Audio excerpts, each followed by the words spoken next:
పరలోకంలో మనకు ధనం కలగాలంటే మనం భూమి మీద ఏం చేయాలంట? దేవుని నామంలో దేవుని ప్రేమను బట్టి దీనుల కొరకు మనం దాన్ని వెచ్చించాలి. మనం ఎంత తిన్నాం, ఎంత తలగబోసుకున్నాం అన్నది కాదు, మనం పరుల కొరకు ఎంత వెచ్చించామన్నది అక్కడ రాయబడిద్ది. ఇది అబద్ధం కాదు, సాక్షాత్తు యేసు ప్రభువే తన నోటితో చెప్పిన సత్యం. అర్థమైందా? ఇది పరిశుద్ధులందరూ తెలుసుకోవాల్సిన విషయం. ఇక్కడ ఉన్నోళ్ళు, లైవ్ ద్వారా వీక్షించేవాళ్ళు, తర్వాత ఈ అంశాన్ని వినేవాళ్ళు అందరూ గ్రహించండి. నీకు దేవుడు అనుగ్రహించిన దానిలో నుండి ఎంత చేయగలవో అంత దేవుని కొరకు చేయండి, చేయాలి, బాధ్యత. మనకి ఎకరాల పొలాలు ఉండొచ్చు, మనం సచ్చిన తర్వాత కనీసం సెంటు భూమి కూడా తీసుకెళ్ళలేం. 6 అడుగుల గుంట తీసి పెడతారు, అందులో బాక్సు. కనీసం 6 అడుగుల నేలైనా చుట్టుకొని పోం, జస్ట్ మనల్ని పెట్టడానికి మాత్రం ఉపయోగపడిద్ది. తర్వాత మన వాళ్ళు ఎవరైనా బాధలను బట్టి అమ్మేసుకోవాలంటే సమాధి కూడా పగల కొట్టేస్తారు, దాన్ని కూడా ఫ్లాట్ చేసి పడేస్తారు. బాధలను బట్టి అమ్మేవాళ్ళు ఏం చేస్తారు మరి? సమాధి ఉంటే పొలం కొనరు, మొత్తం పగల కొట్టి సదరం చేసి ఆడబెడతారు. చివరికి 6 అడుగుల నేల కూడా దక్కదు మీకు. టోటల్గా భూమి మీద మనకు మిగిలే శేషం ఇదే, ఏమీ లేదు. దేవునికి స్తోత్రం, హల్లెలూయా. మరి మనం ఏం చేయాలి? భూమి మీద మనకున్న అవకాశం అంతా ఉపయోగించుకొని మన కొరకు పరలోకమందు ధనము కూర్చుకోవాలి. అందుకోసమే ఈ భూ సంబంధమైన జీవితం. కాబట్టి ఇక్కడ ఆశీర్వాదం లభిస్తుంది. దీనులకు చేయి చాపినవాడు, బీదలకు సహాయం చేసేవాడు యెహోవాకు అప్పించువాడట. బీదలకు హెల్ప్ చేస్తే ఆ వ్యక్తి డైరెక్ట్గా దేవుడికే అప్పిస్తున్నాడట. ఆ మాటలు బైబిల్లోనే ఉన్నాయి.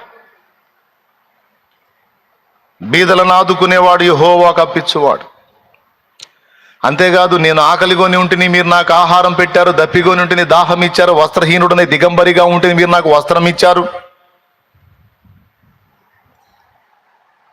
అంటే, ప్రభువా ఇవన్నీ మీకెప్పుడు ఇచ్చాం దేవా అంటే, దీనులైన ఈ నా సహోదరులలో ఒకరికి చేసి తిరిగి కనుక మీరు నాకు చేసి తిరిగి.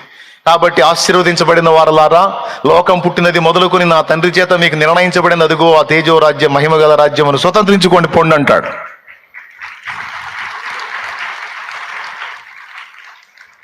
ఇదంతా నేను ఎందులకు చెప్పుచున్నాను? మీ వలన ధనము నాశించా, మీ వలన ఫలము నాశించా. ఏమండి, ఒక చిన్న మాట, నా జానుడు పొట్టకి మీరందరూ కలిసి తోడ్పాటు అందిస్తే ఏం చేసుకుంటాను నేను చెప్తున్నది ఎందుకంటే, దేవుని వాక్యమును మీరు నెరవేర్చిన వారై, దేవుని వాక్యమును నెరవేర్చిన వారై ఇహ పర ఆశీర్వాదములు మీరు స్వతంత్రించుకోవాలంటే ఈ సంగతులు కనీసం అప్పుడప్పుడన్నా నేను కాస్త ప్రస్తావించాలి. నాకేమో మొహమాటం, ఇలాంటి విషయం ఎత్తాలంటే సిగ్గు. ఎందుకనగా పైసల ప్రసంగం చేస్తున్నాడేమో అని ఎవడన్నా అంటారేమో అని భయం. దేవునికి స్తోత్రం. అందుకని నా దేవుడు నమ్మదగిన వాడు, నన్ను ఏ విధంగానైనా పోషించగలడు.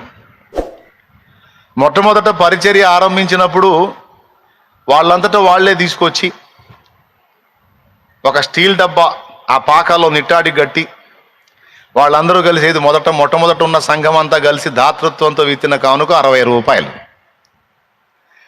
60 రూపాయలు 6 దినాలు నా ఫ్యామిలీ నడవాలి.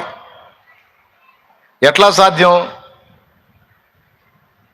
కానీ ఆశ్చర్యం, 60ని 60గానే ఉంచి 6 దినాలు నేను పోషింపబడ్డానికి నాకు నలువైపుల నుండి దేవుడు సహాయం వచ్చేటట్టు చేశాడు.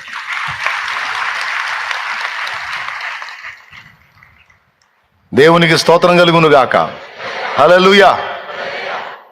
అంటే అప్పటి నుంచి ఇప్పటిదాకా పోషించుకుంటూ వస్తున్నాడు. ఎవరి దగ్గర నేనుగా పోయి నా అవసరతల కోసం చేయి చాపే పరిస్థితిని రానిలా.